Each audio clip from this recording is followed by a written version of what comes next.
নমস্কার, সবাইকে স্বাগত জানাই সমৃদ্ধ অফিসিয়াল 3.0-তে আবার স্বাগত।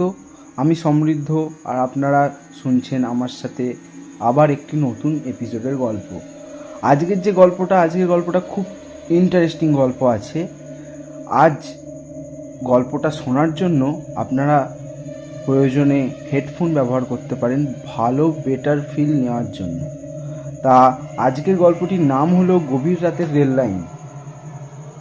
আজকে এই গল্পটি আমি তাহলে শুরু করছি। আকাশে এক ফালি চাঁদ, তার আবছা আলোয় চারপাশটা কেমন যেন রহস্যময় দেখাচ্ছে। ঘড়িতে তখন রাত 2টো। শিয়ালদহ থেকে শেষ ট্রেনটা অনেকক্ষণ আগেই ছেড়ে গেছে। এখন এই জনমানবহীন প্ল্যাটফর্মে শুধু আমি আর আমার হাতে ধরে থাকা একটা পুরনো টর্চ লাইট। চাকরির সুবাদে আমি প্রায়ই গভীর রাতে কাজ করতে হয়। আজকে তেমনই এক ডিউটি শেষ করে ফিরছি। প্ল্যাটফর্ম ছাড়িয়ে যখন রেল লাইন ধরে হাঁটছি তখন একটা অদ্ভুত ঠান্ডা হাওয়া আমার গা ছুঁয়ে গেল। আমি পাত্তা দিলাম না, ভাবলাম রাতের বেলার স্বাভাবিক ব্যাপার। একটু এগোতেই হঠাৎ আমার টর্চের আলোয় কিছু একটা নজর পড়ল। রেল লাইনের ঠিক মাঝখানে একটা ছোট পুতুল, ময়লা ছেঁড়া কাপড় পরা, আর তার এক চোখ যেন কোটর থেকে বেরিয়ে আসার উপক্রম। আমার গা ছমছম করে উঠল। এই জনশূন্য জায়গায় একটা পুতুল এলো কোথায় থেকে? আমার মন বলল ফিরে যা, কিন্তু কৌতূহল আমাকে টানছিল। আমি পুতুলটার দিকে পা বাড়ালাম। যেই না পুতুলটার কাছে পৌঁছেছি অমনি রেল লাইনের দিক থেকে একটা মৃদু কান্নার আওয়াজ ভেসে এলো। একদম ছোট বাচ্চার কান্না। আমার বুকের ভেতরটা ধক করে উঠল। এ তো ভূতের গল্প শোনা কাহিনীর মতো। আমি ভয়ে ভয়ে চারপাশটা দেখলাম। কিচ্ছু নেই, শুধু জমাট অন্ধকার আর রেল লাইনের ফিসফিসানি। আবার সেই কান্নার আওয়াজ, এবার আরো স্পষ্ট। মনে হলো যেন খুব কাছ থেকে আসছে। আমার টর্চের আলো কাঁপতে শুরু করলো। হঠাৎ আমার ডান কাঁধে ঠান্ডা কিছু স্পর্শ অনুভব করলাম। ভয়ে আমার হাত থেকে টর্চটা পড়ে গেল। চারিদিক নিকষ কালো। আমি চোখ বন্ধ করে ফেললাম। কানে স্পষ্ট শুনতে পেলাম সেই শিশুর কান্নার সঙ্গে একটা হিস হিসে ফিস ফিস আওয়াজ। আমার পুতুলটা নিয়ে যাচ্ছিস কেন? আমার হাত পা জমে গেল। আমি চিৎকার করতে চাইলাম, কিন্তু গলা দিয়ে কোনো স্বর বেরোলো না। মনে হলো কেউ আমার চুল ধরে টেনে ধরছে।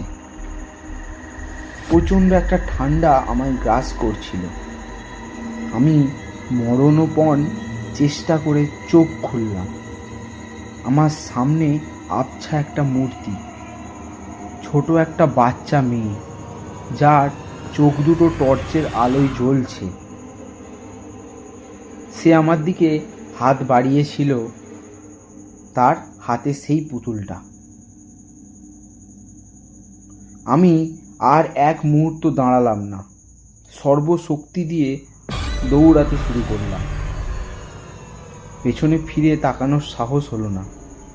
দৌড়াতে দৌড়াতে যখন স্টেশন ছাড়িয়ে লোকালয়ে পৌঁছে গেছি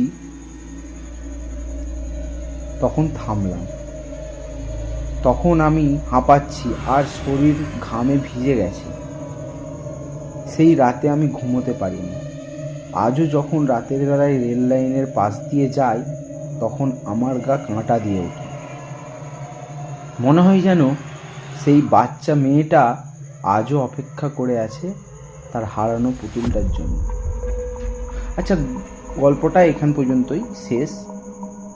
আমার যা মনে হয় এই গল্পটার যদি মেয়েটির কোনো মৃত্যুর কারণ খোঁজা যায় তাহলে হয়তো হতে পারে মেয়েটারই সেই পুতুলটি, এবং মেয়েটার সাথে সেই পুতুলের একটা গভীর সম্পর্ক ছিল যা হয়তো ট্রেন লাইনের ধাক্কার বা কোনো কারণে মৃত্যু হওয়ার পর তার সেই পুতুলটা তার কাছে হারিয়ে যাওয়ায় হয়তো সে পুতুলটার জন্যই এতদিন অপেক্ষা করছিল।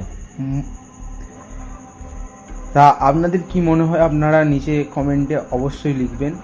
আর ভিডিওটি ভালো লেগে থাকলে একটা লাইক করবেন এবং চ্যানেলটিকে সাবস্ক্রাইব করে বেল আইকনটিকে অলে করে রাখবেন, যাতে আমাদের ভিডিও নোটিফিকেশান আপনার কাছে আগে পৌঁছে যায়। এবং আপনাদের যদি কোনো গল্প বা আপনার সাথে সত্যি কোনো ভৌতিক ঘটনা যদি ঘটে থাকে, তাহলে আপনারা আমাকে ইনস্টাগ্রাম এবং ফেসবুকের মাধ্যমে জানিয়ে দিতে পারেন। সেটা আমার চ্যানেলের বায়োতে পেয়ে যাবেন। অবশ্যই যদি আপনার কাছে কোনো গল্প বা ঘটনা থেকে থাকে আমাকে অবশ্যই পাঠাবেন। আমি চেষ্টা করব সেটিকে প্রকাশ্যে বলার এবং আমার ইউটিউব চ্যানেলে শেয়ার করার। আশা করছি সবার খুব ভালো লেগেছে। আজ এই পর্যন্তই।